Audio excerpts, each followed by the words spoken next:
అందరికీ వందనాలు. యేసుతో జీవిత కార్యక్రమానికి స్వాగతం, సుస్వాగతం. ఈరోజు మీ మధ్యలోకి పరిశుద్ధ గ్రంథం బేసిక్స్ గురించి తెలియపరిచేదానికి మీ మధ్యలోకి వచ్చాను.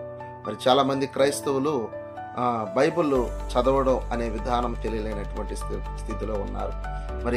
అధ్యాయాలు, వచనాలు, ఆ పుస్తకము ఎన్నో పుస్తకం అనే విషయం తెలియలేనటువంటి విధానంలో ఉన్నారు.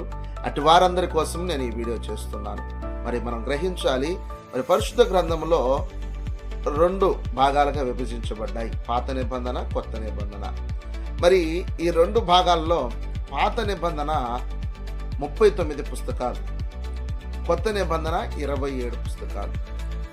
పాత నిబంధన ఆదికాండం నుంచి మలాకి వరకు పాత నిబంధన పుస్తకాలు 39 పుస్తకాలు ఏర్పరచబడ్డాయి. కొత్త నిబంధన 27 పుస్తకాలుగా ఏర్పరచబడ్డాయి. మత్తయి సువార్త నుంచి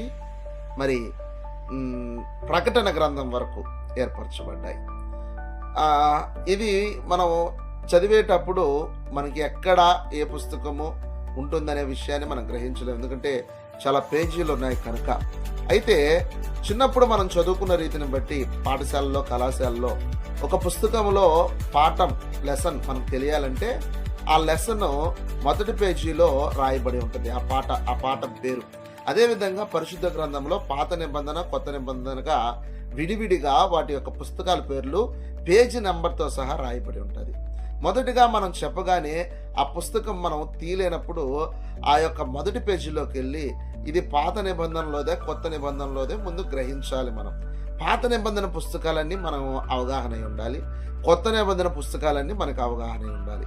ఎప్పుడైతే ఈ అవగాహన ఉంటుందో మత్తయి సువార్త కానించి కొత్త నిబంధన అనేది ప్రారంభమవుతుంది. ఆదికాండం నుంచి మలాకి దాకా అనేది పాత నిబంధన అని మనకి అవగాహన ఏర్పడిపడి ఉంటుంది. ఈ అవగాహన రావాలనంటే ఆ యొక్క 2 పేజీల్లో మనము ఆ పుస్తకాల పేర్లు చూసి ఆ పేజీ నెంబర్లోకి వెళ్ళి అధ్యాయము, వచనం మనం ధ్యానించుకోవచ్చు.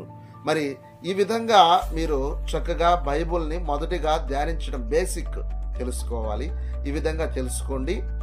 మొదటి పేజీలోకి వెళ్తే ఆ మొదటి పేజీలో, ప్రారంభ పేజీలో పుస్తకాల పేర్లు పాత నిబంధనకి, కొత్త నిబంధనకి సపరేట్గా రాయబడి ఉంటాయి. మరిన్ని వీడియోస్ మీ మధ్యలోకి నేను చేయాలని నేను అనుకుంటున్నాను. నెక్స్ట్ దినాన పుస్తకాలు, పాత నిబంధన పుస్తకాల పేర్లు, కొత్త నిబంధన పుస్తకాల పేర్ల గురించి వివరిస్తాను.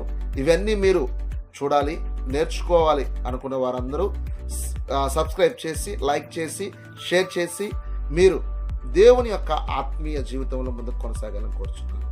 ఆమేన్. వందనాలు అందరికీ.